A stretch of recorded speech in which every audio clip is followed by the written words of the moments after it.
Hey, welcome to the Paulcast. My name is Paul Daugherty, and I am joined with three of our amazing kids pastors, and they serve Victory Kids every single week. And so today we're going to talk about next generation ministry, specifically what they're seeing, what they're experiencing with this generation of kids under the age of 12, and what this has to do with you and I, whether you're watching this and you're a parent or you're a young adult or you're a youth pastor or a senior pastor. We need to know the condition of children in our society and how to reach them and how to better partner with our kids pastors. And so I'm going to let Pastor Aimee start off introducing who she is. We'll go down kind of the row here and learn a little bit about who they are before they answer some of my questions. Yeah. Well, hey, everybody. My name is Aimee, and I've had the privilege of serving here at Victory for now 11 years. Come on. And thankful to be a part of a house that really does champion the next generation.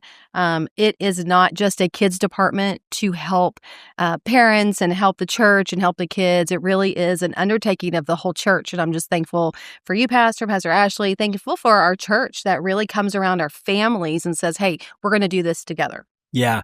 One question for you. You have how many kids? 4. 4 kids. And you've been doing kids ministry for how long? Like beyond just the 11 years at Victory? For most of my adult life in some capacity, since I was in my early 20s. Yeah. Come on. Yeah. And I remember when we found you 11 years ago, we were interviewing for a kids pastor position, and you were in that process, and everyone around was like, she's our next kids pastor. And I remember thinking, because growing up at Victory, so many people that we hired from within, people that had grown up in this ministry. And at that point, you were the first person that I was getting to hire because I had just stepped in or was about to just step in as pastor. And I remember thinking, can I trust someone that I've never known before, that I never had a relationship with in our ministry? But we were at a point where we needed someone from the outside because our kids' ministry had different people come through that had been, raised up from the inside, but just not necessarily willing to stay long term. And when you came, it was like a breath of fresh air, answer to prayer. And here you are 11 years later, you've built an awesome team and structure. All right, Pastor Michelle, tell us a little bit about who you are. Scoot closer to the mic and tell us a little bit about just you and coming onto the team here at Victory. I'm Michelle Jones, and I came to Victory with my parents as an 18-year-old. I have been here a long time under Pastor Billy Joe and Pastor Sharon. So, yeah, I came here, I think it was maybe after graduation, was in the young adult ministry. And just when Kyle and I started dating, I was like, this is our church. So I'd love for you to come try it. And we have been here ever since. We've raised our kids here. We have raised our kids in VCS. How many kids you got? 4. 4 kids. 4. Come on. Yes, 4 boys. Wow. It tends to get people to be like, 4 boys, wow. But yeah, it's fantastic. I'm really grateful to have raised them here in this church. So that's about it on me. You've been working with Victory Kids for how long? Kids ministry. I have been on staff for 10 years. We just celebrated 10 years a couple months ago. Come on. But I served as a parent volunteer as my kids were growing up. So working without getting paid. That's right. Serving. That's right. Serving the house. Come on. Yeah. So anyway, I was served in different ages, as they grew. And anyway, Aimee came in and I had taken, a break, and Aimee came in, I started serving again, and one thing led to another. So I became part of the staff team. So yeah, I'm grateful. Love it. Love this place. All right, Sarah. All right, my name's Sarah. I am actually not from here. I grew up in a small town in Kentucky, went to school at ORU, and the first day that when I moved here, my parents and I came to Victory, and they turned to me after the service, and they were like, you need to go to church here. And so I got plugged in, and my sophomore year started serving in kids. Never had kids ministry on my radar. I'd never done it ever before. Never thought I wanted to do it, but I had a teacher that encouraged me. She said, hey, if you want to do ministry and you're not plugged into the local church, what are you doing? So I got plugged in, started serving, and I just tell people I never stopped. That was about 8 years ago. And so served for a few years and then came on staff in 2020 as part-time and then jumped on full-time after that. But it's been the biggest blessing of my life and the most unexpected thing. I never expected to be here, to be doing this, but it's been just an amazing journey to be walking with these kids and families. Come on. Yeah. It's awesome. Well, I think what you guys do is amazing. I got 5 kids. They're all under your care, and you guys are discipling them. You're seeing things in them and calling things out of them in a way that, as a dad, I'm so excited to see. As a dad, I'm also like, wow, kids are different than when I was a kid. Like, there's some things that I'm like, okay, this is similar. You know, I was kind of a rowdy kid when I was little, had a hard time paying attention in classes. But it seems like our world from when I was a kid, because I'm 40, has become way more distracted. And I want to just ask you this question. What are you seeing right now with just kids' attention span and mindsets? And we'll start with Pastor Aimee. What are you seeing right now, just 2025 kids ministry and the state of children, specifically here in America, but it could be a representation globally because we have a lot of international kids that move to Tulsa to go to college at all the different, universities here. So we're seeing kids that aren't just growing up in America. We're seeing kids that maybe grew up in Africa, move here, or parents, that moved them here when they were 7 or 8. Some that come from South America, Central America, Europe, some from, Asia.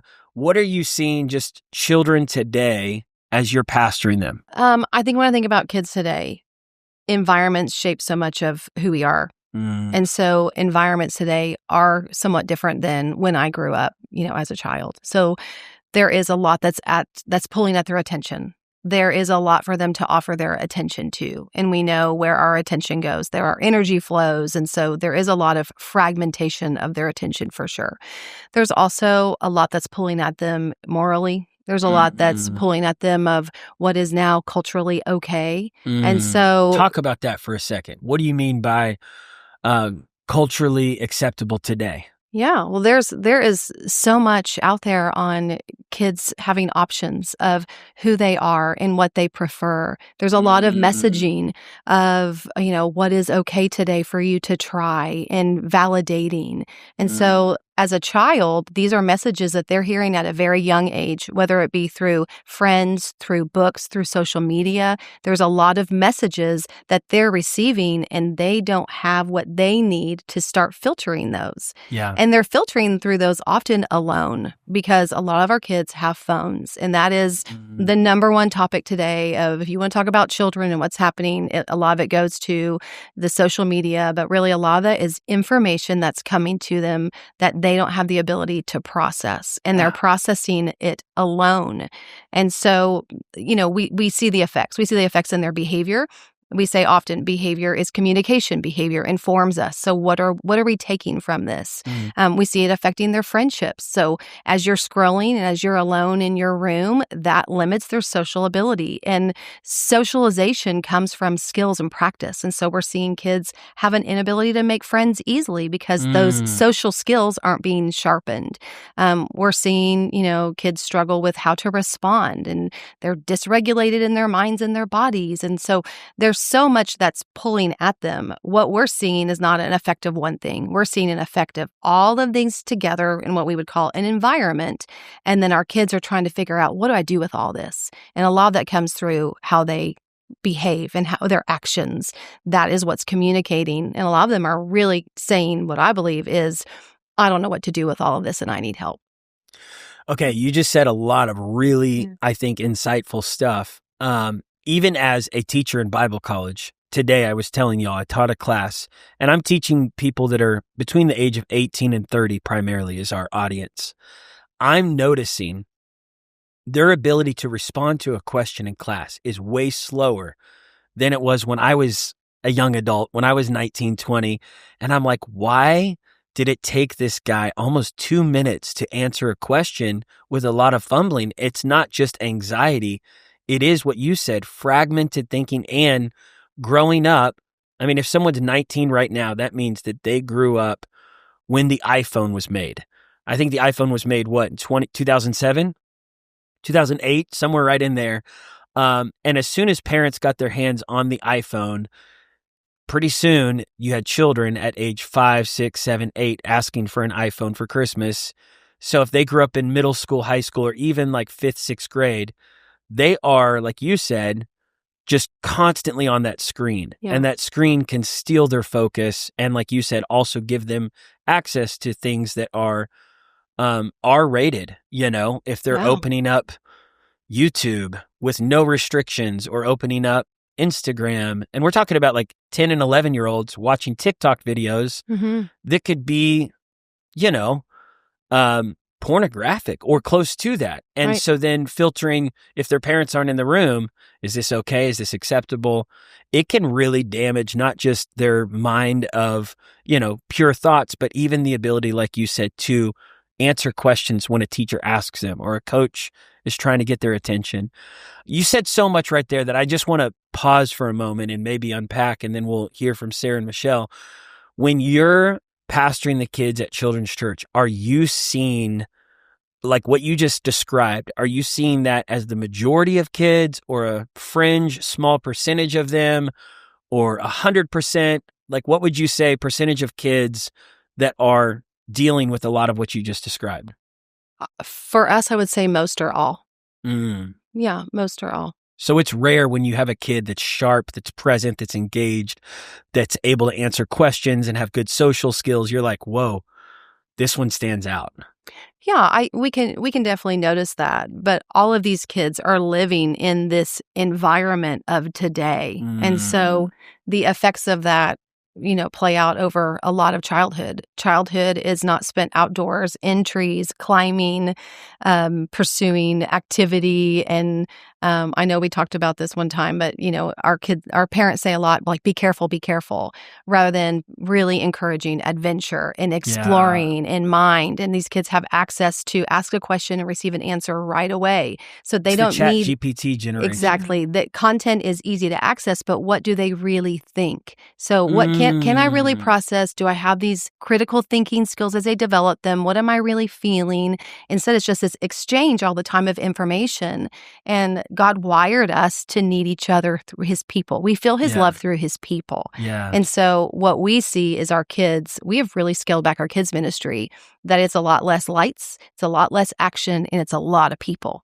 And we're seeing our kids come back down and begin to really interact. And we see that. You see the light that comes. It's like, it's just literally lit up. We call it getting your skip back. Our kids are getting their skip back. Not because of what we're doing. You said skip? Their skip. I love that. I think kids lose their skip very early now.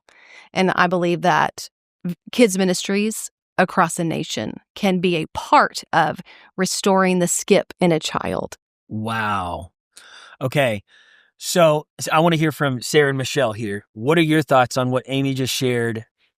Obviously, I think you would agree, but expound a little bit on it. And you'll start with Sarah and then we'll go to Michelle. Yeah, I think it's so interesting to walk in and, we as grown-ups see the content that the kids are consuming all the time, but you walk into a group of third graders and they're all making jokes about the TikTok that was on my phone, which is really interesting. Third graders. Yes. We're talking like 9-year-olds. Oh yeah. They know the the language and the lingo, and they're making jokes and they're quoting all the TikToks and things, talking about their skincare. All of that is they're so inundated with it, and so we see them really struggling with all of this content. I would say all of that I agree with. Something that always shocks me about this next generation, kind of on the flip side of that, is how brave they are. They are so willing to speak up about things that they believe in. They're so excited to share if they feel like they have a testimony or they have a word on their heart. They're not afraid to say it, which is interesting. When I was a kid, it's like I'm sitting in the classroom and I'm not going to talk and I'm not going to say what I think. They're willing to say what they think. They're excited to share. Once you get them in a conversation, they're excited to talk to you about what they think about this Bible story. Or the other day we had a little girl share with the whole group, 110 kids, a word that she had on her heart. She went up to Pastor Aimee and said, "Hey, can I share this?" And so that's amazing. That's really brave. Let me ask you this. Why do you think they're being so brave? Good question. I think God's doing something different in this generation. And I think they are stepping into the roles that some of us have held on to for a long time. I think sometimes we're not willing to release, the microphone, so to speak, to the ones who are ready to take it. And I've seen our fifth graders are really, really excited and ready to lead. They come up every week. What can I help with? What can I do for service? They're leading, the confession and the service elements. But sometimes we want to kind of hold the control. If you give a kid a mic, you don't always know what they're going to say. And so sometimes that's a little scary. But I think they're ready, and I think God is moving in them. They're praying for each other. They are prophesying over each other. It's awesome. And they're ready to step into that leadership. I think sometimes it's us as leaders that kind of hold on to it. Yeah. So I'm hearing from you too, like in this generation, you have kids that are battling all kinds of things at home and school. They're coming to church, and like Pastor Aimee said, some of them are really struggling to make friends, have conversations, but then you have others, a percentage of them that are like, I want to lead. I want to speak. I want to step up. I want to pray. I want to prophesy. I think that's really amazing that you have probably a lot more extremes on both sides. Yeah. You have the extreme socially broken people in the room, and you have the extreme like Joan of Arc young girl that's like, let's lead this generation back to Christ. And then you probably have some that are in the middle that, could be swayed either way. I want to talk real quick. Michelle, what are you sensing as they're sharing these things about kids today, 2025? Obviously, you and Pastor Aimee have both raised 4 kids through children's church, through middle school, through youth group. What are you seeing? I think probably our biggest focus right now has been the kindergartners. So kindergartners just moved up in June. And I think the first couple of weeks we were like, we're going to have to make some changes. A lot of the kids that are coming in that are 5 are, well, it's not a good label, but they've been called the COVID babies. And so how have they been affected by that? And we've noticed... so they were born in 2020. Most of them, yeah. And so... Which is a crazy time to be born. It is. And you think, some people are like, well, I mean, how were they affected? Well, their parents were affected. So they were affected. Yeah. Their environment, their home, what happened? Did parents lose jobs? Were they stuck at home? How were they affected? And I think that began... These were the babies that had to wear masks too. These are the babies that were coming in, and we were in masks. They're looking around like, what's going on? Yeah. The far-reaching effects that happened during that time, but also I think that's when a lot of anxiety and depression was really rampant with parents, and sometimes takes time to come out of that. And so the early formative years of these babies, maybe their parents were struggling. Yeah. And so it took time for them to come back if they have come out of those things. And so wasn't it also a fact? I remember reading a stat in 2022 that during the year 2020-21, there was a spike in divorces. Like there was a spike in husbands and wives separating, leaving each other because of the stress, because of the loss of jobs, government shutdown. It didn't just lead to depression, it led to some lasting results of broken homes. Yeah. Yes. And that would absolutely affect kids growing up with a single parent, dad or mom. Yes. Just the stress.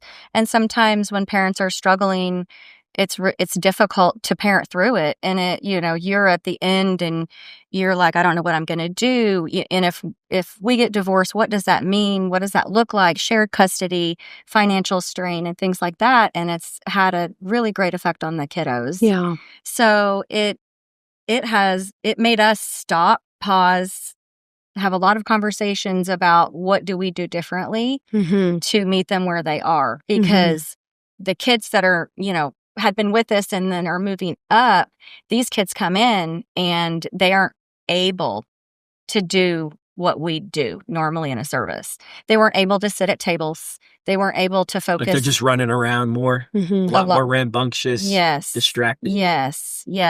And even on the other end, a lot of kids that, would be like, hey, it's time to sit down. We're going to worship. And they're just like, no. or they just look at you and say no. It's really, how do you move? That is wild.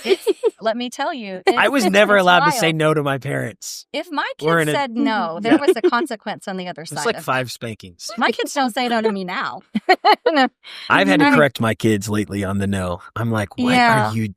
Who told you can say no to me and mommy? It's pretty amazing to have a 5-year-old look and just be like, no. Or they just look at you and almost like we're going to work this out, but I'm not going to do what you asked me to do. Yes. What is going on? Yeah. It's been wild. I think, and in school and daycares and things like that, like even if those things didn't affect your family to the same degree, they're being raised alongside of a child. And those kind of things are contagious. Like if a kiddo that isn't allowed to be disrespectful or say no spends a lot of time with at school and, watches this other child, well, they said no and it was okay. So we see a lot of that. And it's rubbing off on a lot of it. But we really did have to make a lot of changes because what we had been doing wasn't going to work. So we had to, like she was saying, bring it down. Less hype. Like we would do fun things, play a memory verse game, and they would just get so excited that we couldn't bring them down. And so they are definitely full of energy, less attention span. And I think a lot of that, again, is what's happened and what has their home been like the last 5 years, but also how much time are they on screens? Because a lot. If you sit at a table, they're going to talk about video games. It's wild. Mm-hmm. Okay, here's something that I didn't think about going into this interview is how much COVID impacted and shaped Victory Kids, or not just Victory Kids, but kids. And kids going to church and kids being able to listen to a sermon or sit at a table and have a Bible study discussion, or even going to class. Kids got pulled out of school during COVID. Some schools were shut down for more than a few months, shut down maybe even for a year. Some schools, when they came back, you had to wear masks. And I think it affected, depending what school you were at, depending if you were homeschooled or you went to public school or private school, it just affected kids differently. Yeah. But one thing that I've thought about with our kids is they constantly are asking me for screens or screen time. They're asking, can I have your phone? Can we watch a movie? Can I play a video game? My friend's got a new video game. Right now, my oldest is 11 years old, and he's been asking me for a phone. And I'm like, no. We've told you 100 times no. And he's like, well, all of my friends in 6th grade got phones when they were in 4th grade. So he's like, I went through 4th grade with no phone. I went through 5th grade with no phone. Now I'm in 6th grade with no phone. And a lot of my friends, I'm like, name all your friends. I'm going to call their parents and ask them if this is true. And come to find out, it's like half and half. Half the grade does have phones, half of them don't. And it really, I don't know, if I'm honest, it kind of scares me, 12-year-olds having an iPhone. Oh. Ashley and I have felt like we're not going to give our kids a phone until they're probably 15 or 16. But we're being labeled as just really traditional or really limited thinking. It's almost like, and when I say we're being labeled by our son, not by other parents coming up like you guys are, but he's saying other parents are more open-minded to letting their kids have a phone. They trust them more. And I'm like, it's not about trust. It's about protection. Mm-hmm. It's the right choice. Talk about that. And I want to hear from Aimee too. What are your thoughts on that? Just the phone and the screen, crisis with kids. I think it's such a message to parents because what you said was really profound of we're labeling ourselves. Mm-hmm. Yeah.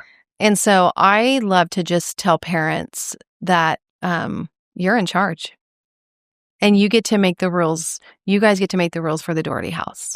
And we made the rules for the Farquhar house. Mm-hmm. And so those were conversations we had with our kids of, I really understand what you're saying. And we listen to them because that is such a big deal for a 12-year-old to feel like everybody, the superlatives, everybody does except me.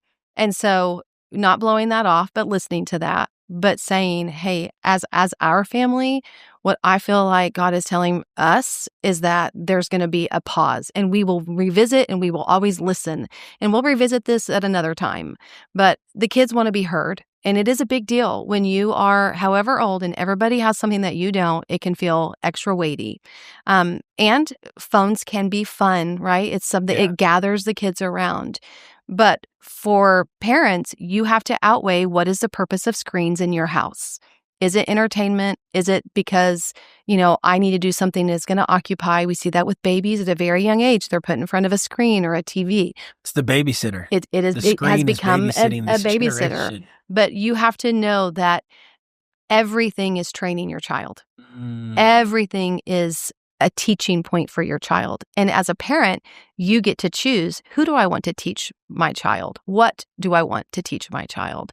And so I think part of it is parents taking their authority back. Now, it's easier when the 6th grade parents get together and say, hey, we're going to stand together and we're going to say, this group, hey, we're not going to have phones. And then you can be like, that's not true. I know some other, I know this is hard, but some of these other guys, they don't have phones either. Yeah. But the effects are endless right now, and we don't even know them. What age do you think is appropriate for, like, if you were to get, as a kids pastor, watching what's going on with kids, and even seeing, you've been involved obviously with youth ministry too, seeing what you're seeing from kids moving into middle school, high school, what would you say if parents were asking you, if there was a big like town hall meeting and you were in front of them, what would you say, just like suggestion, you're not telling them they have to, is the appropriate age? Yeah, that's a loaded question. There's a lot of research right now is like, wait till at least they're in 8th grade.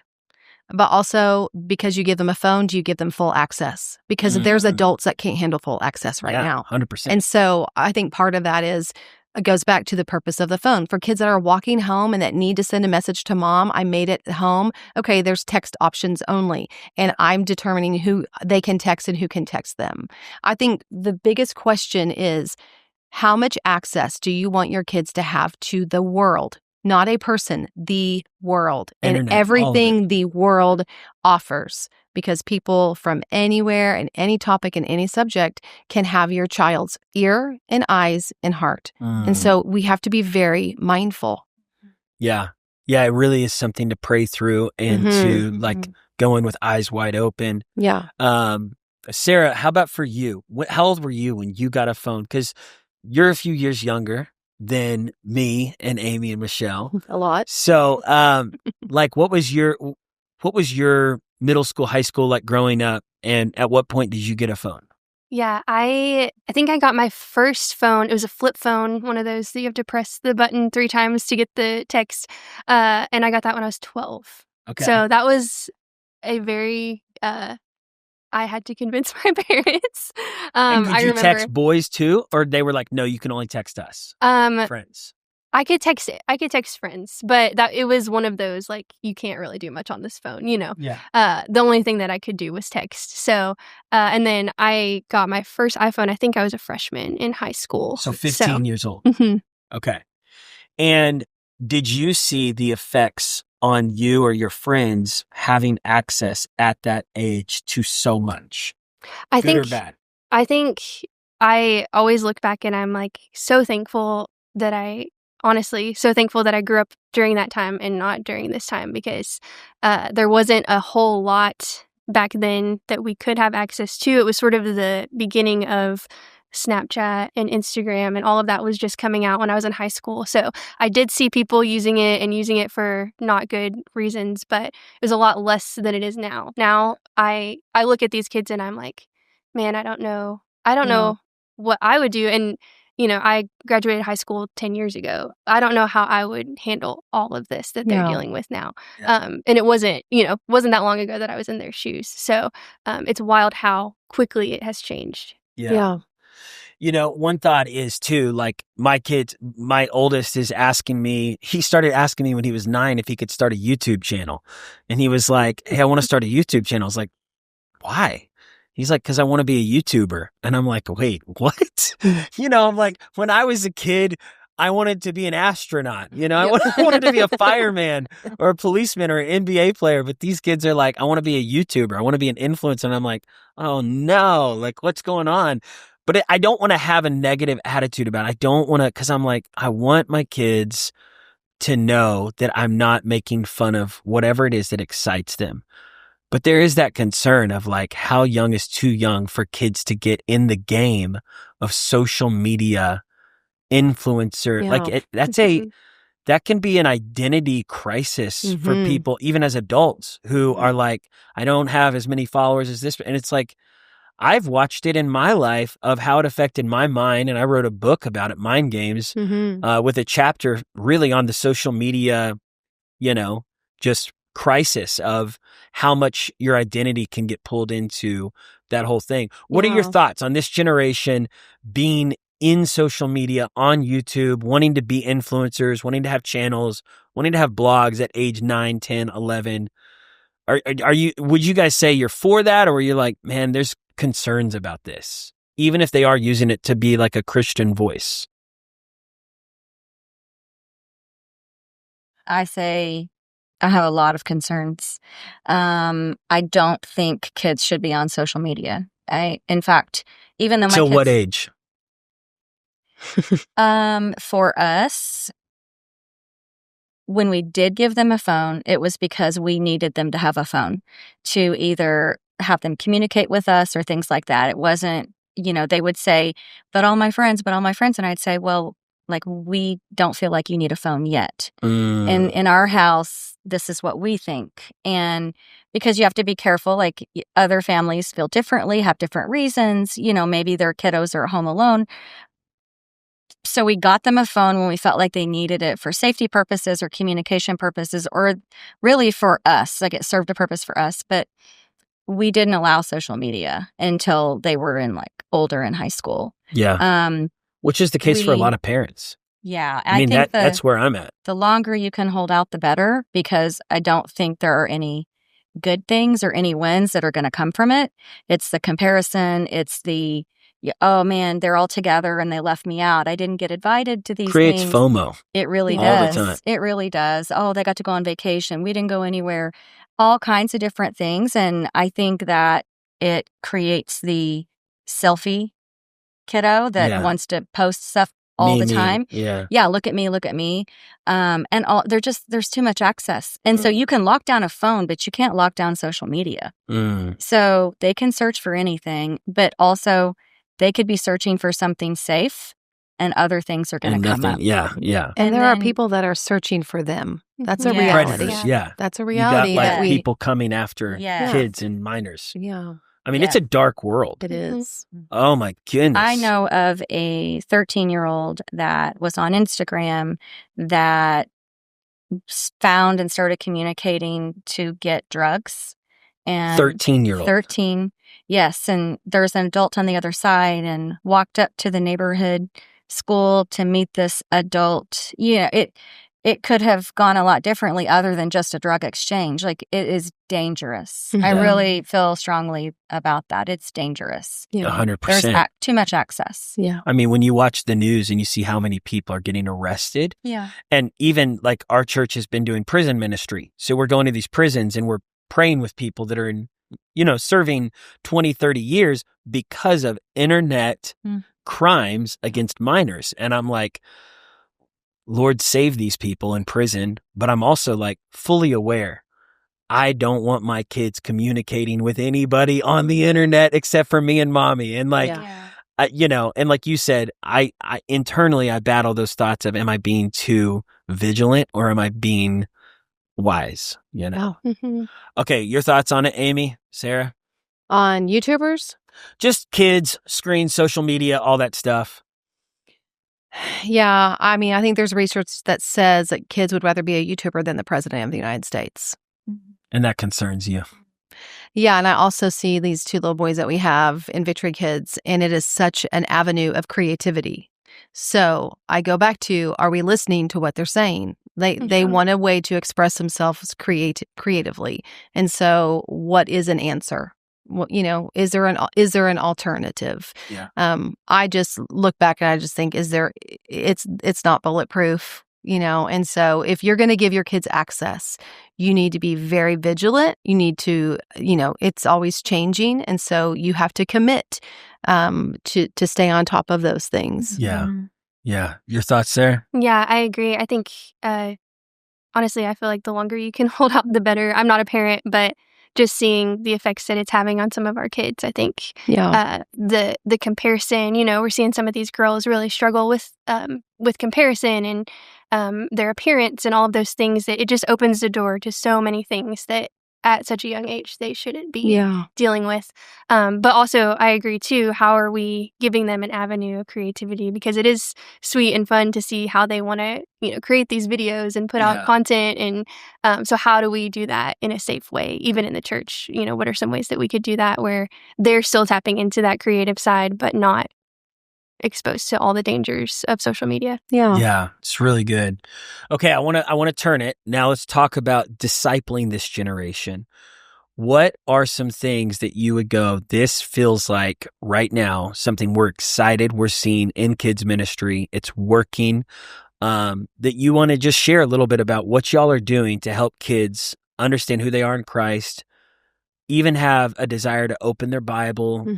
Kids, obviously, at a certain age, they're not able to read, but once they get to that place where they can read or they want to learn more about God, how are you cultivating kids to have that relationship with Jesus and want to come back to church and find church as not a boring place, but a place that they're excited to come back to, a safe place, a place where they feel like they can grow?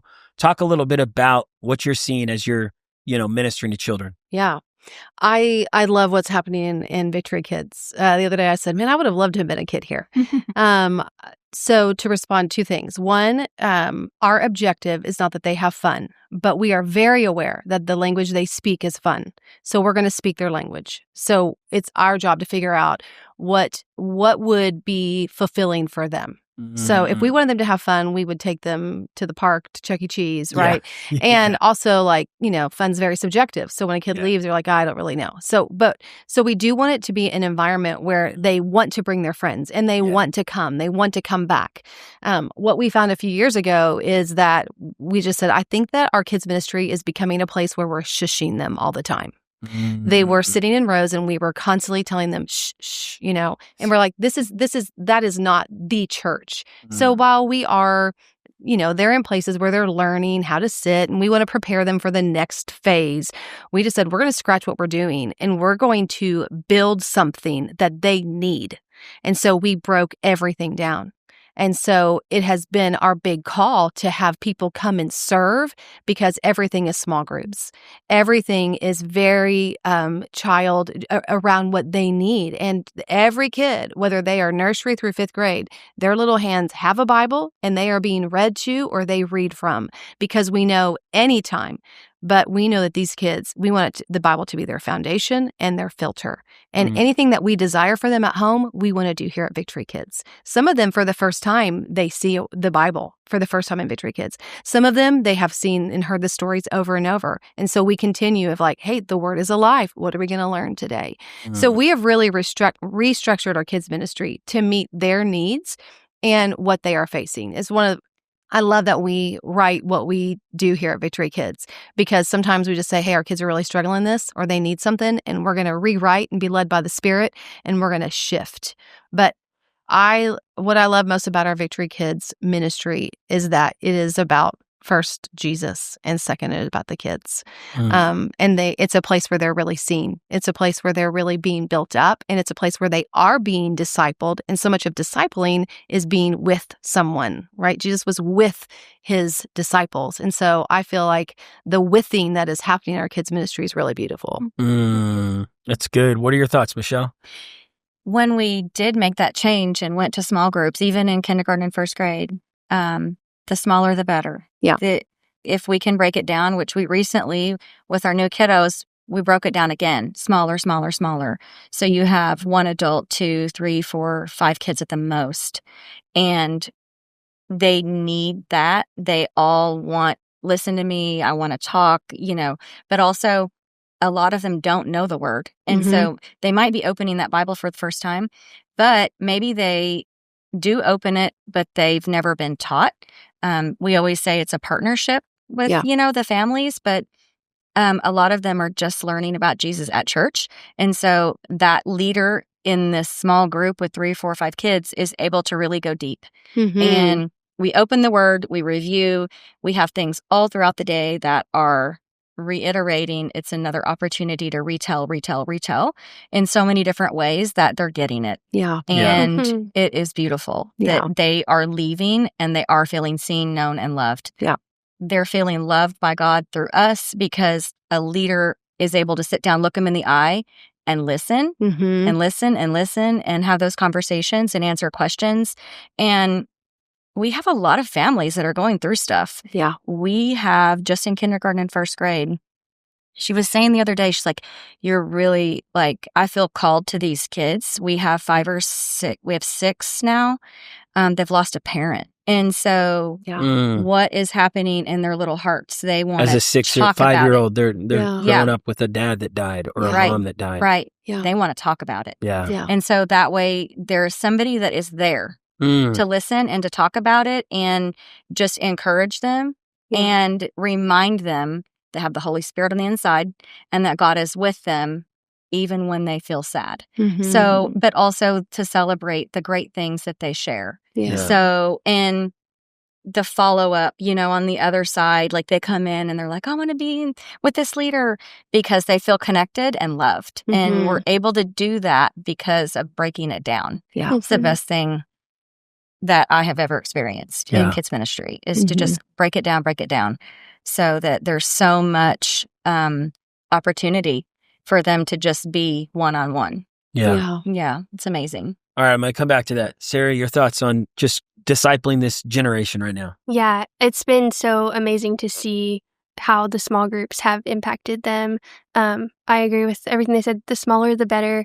It's just so sweet. I always tell our leaders the way that a kid knows that our God is a personal God is by you being personal with them. Yep. And so they do that really, really well. But also, this is a moment I always go back to.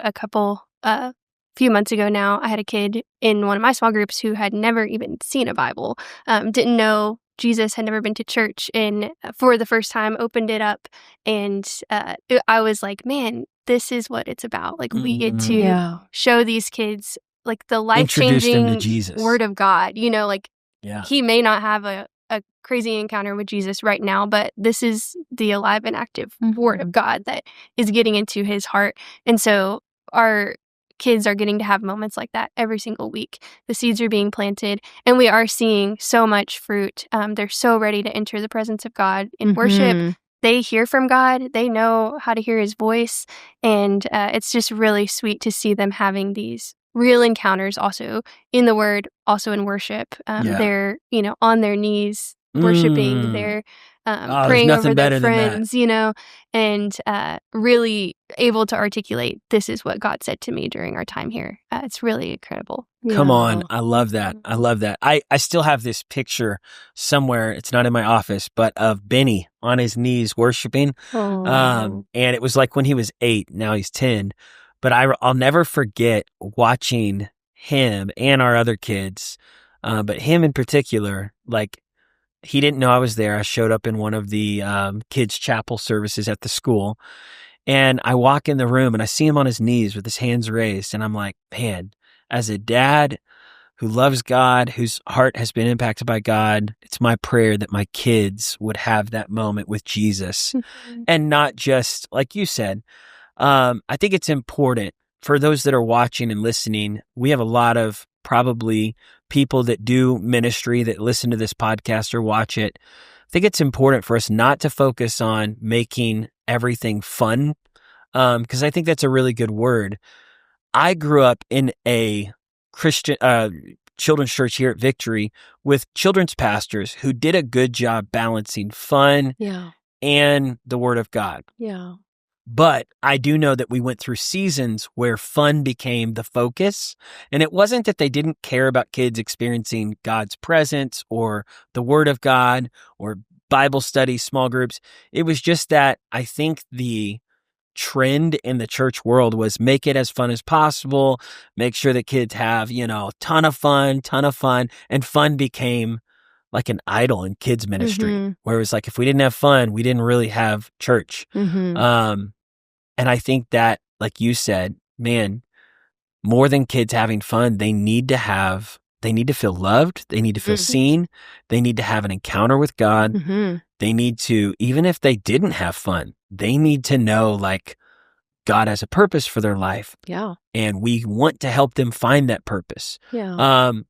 You said something that I wanted to come back to. And you talked about kids feeling seen, known, loved. Talk a little bit about how you guys have focused on every kid feeling seen, known, loved at Victory Kids. It's a big church. There's people that watch that have churches that might be the size of 100, 200, or 1,000, 3,000. How do you make kids, whatever size church, how do you make kids feel known, seen, loved when they come to church? What are some practical ways you guys do this? Yeah. One of the greatest ways you can show value to people is by knowing their name. Yeah. And so I believe last week we had 927 kids. Wow. I don't know the names of 927 people, but our team does. Come on. Our team does. And There's so someone on the team that knows there is one of those someone. 927 kids' names. It has become the culture of our kids ministry to first know the kids by their names and to call them by their names. Yeah. And that is the first step of connection and value. Yeah. And so, and I know it means a lot as I'm a parent, but it means a lot to parents that we know their kids. We wait all week to see them. And that's part of that. Their kids are never a burden. We live for the weekends. We are ready for them. So knowing that, and then creating space where they are heard. We can't say that we want this next generation to be heard and we're not listening, or there's not space. Yeah. And so we do create that time. We call it team time, where they sit around a circle and we just want to hear about your week because we care. And we tell our team, while they might be talking about things that I may not be necessarily interested in. It matters to me because they matter to me. Yeah. And so I'm going to listen to that and understanding the context. We know that these kids have lost a parent or they're going through different things because that relationship continues to grow and grow. And there is a partnership. But some of the things that I feel like we have in place is the team. And so that matters, who's serving with and who's serving with you, and the amount of leaders that we need, to create that environment. Yeah. Want to ask you another question too. You brought up earlier, this generation is facing more moral dilemmas than maybe our previous, when we were in children's church. When I was in children's church, I didn't even know what the word depression was. Yeah. I think I found out what that word was when I was 13 or 14. Yeah. Some of these kids are on medication. Yeah. They know exactly what they've been diagnosed with: attention deficit disorder, anxiety disorder, depression. They're on not just Ritalin, they're on all kinds of different medications. What would you say percentage of kids that are battling actual psychological, disorders, chemical imbalances in their brain, and they are fully aware? I mean, I've talked with Liam, who's my 11-year-old, and Benaiah, who's 10, about kids they know that are, one kid came to me, and one of my kids said there was a kid in his grade that was talking about suicide. Yeah. And we're talking like 5th grade. Yeah. So 10 or 11 years old.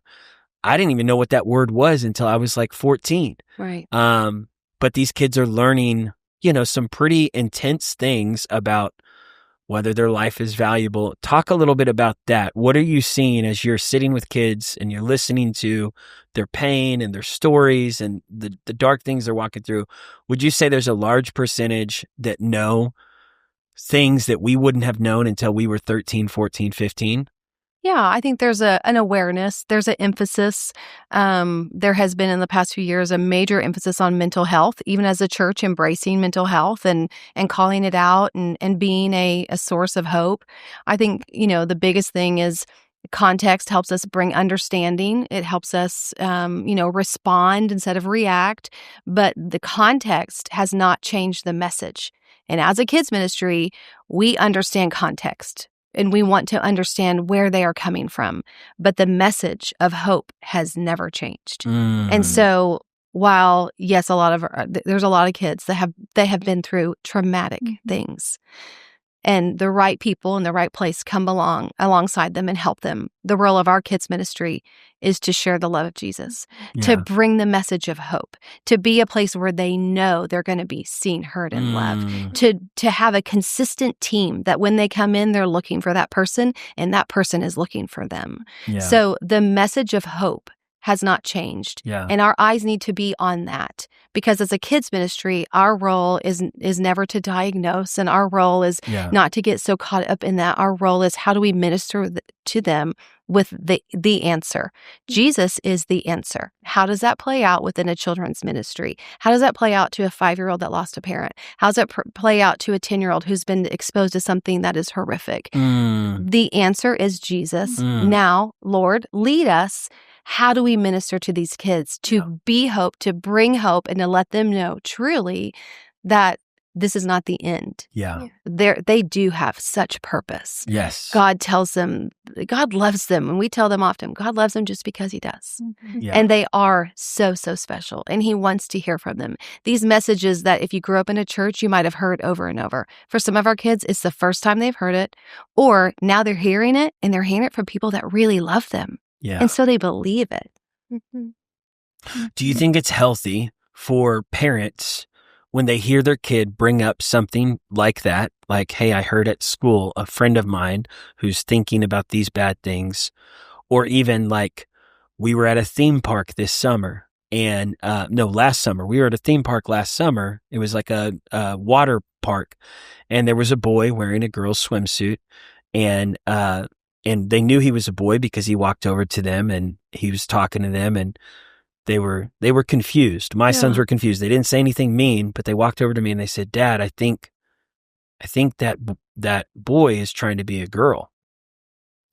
And I kind of like glanced over. I saw this situation. And I was like, "Yes." And they said, "What does that mean?" And I said, like, I'm trying to explain to them at age 9 and 10 what transgender means. And the kids are experiencing at school, hearing stories about kids wanting to change their gender, wanting to change, whether they like boys or girls, if they're a boy or girl. And so there's all these things. Do you think it's important for parents to have those conversations and not avoid them, not run from them, not dismiss them or minimize them or go, we're not talking about that? Do you think it is healthy for someone like me as a dad with these kids coming to me, talking to me, to sit down and explain to them right and wrong from a biblical worldview at this age? Absolutely, yes. Okay. And if a parent doesn't teach them, I promise you somebody will. Somebody is going to share the message. And so I just say, as a family, if you just say, this table's open for anything, and I'm going to do my best to respond the way that God would want me to respond. And I ask for permission to say, hey, I'm not really sure what to say, so can you give me a second? And I might say, I'm not really sure what I'm supposed to say, and let's talk about this and just, I'm going to come back to this. But giving your kids a space, if they start asking questions about small things and you make that time and you show them the way that you respond is, you can't say anything that's going to make me not love you. I'm going to love you no matter what. There is no topic that's off the table, right? There might not be, it's not all the time, right? There's a time and a space, but you can say these words. Absolutely. If you don't respond, somebody else will. That's really good. Well, I know we're coming to the end of the topic today. We need to have you guys back on. We'll talk longer and go in more depth. What would you desire from people that are watching this, listening to this, for them to hear about kids ministry, and even just recognizing the need, even in our own church, for people to serve in kids ministry? Communicate, just like as a final last thought, just what they should know about kids ministry and the need for people who aren't involved ministering to a kid. How they can be a part of changing a child's life, whether it's here at Victory, if people are watching that go to our church, or people that go to churches all over the world, to be aware of in kids ministry. Yeah. I think that we make a lot of choices, for where we can be. A lot of choices are made for us sometimes, but a parent chooses on a Sunday morning to wake up and bring their kids, in our context, to Victory Kids. And that feels like a burdening privilege to me. that I want to be ready because I know a parent has chosen to put their child in our care and underneath our stewardship. Mm-hmm. And so the local church is such a bright light in communities. I love the local church. And within that local church is a place for kids that is so shaping and can be such a place of development for them. But a kids ministry needs hands and feet. That's how we experience the love of God, is through His people. And so there is a call, for people to serve. I think sometimes we say we really need your help. And I would just back up and say, we don't need your help. We really need you. Our kids need you. Our kids need each other. We need each other. And so to come be a part of a child's life, it's an honor. To partner with families, it's an honor.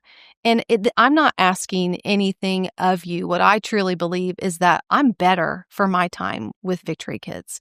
I'm a better wife. I'm a better mom. I'm a better friend.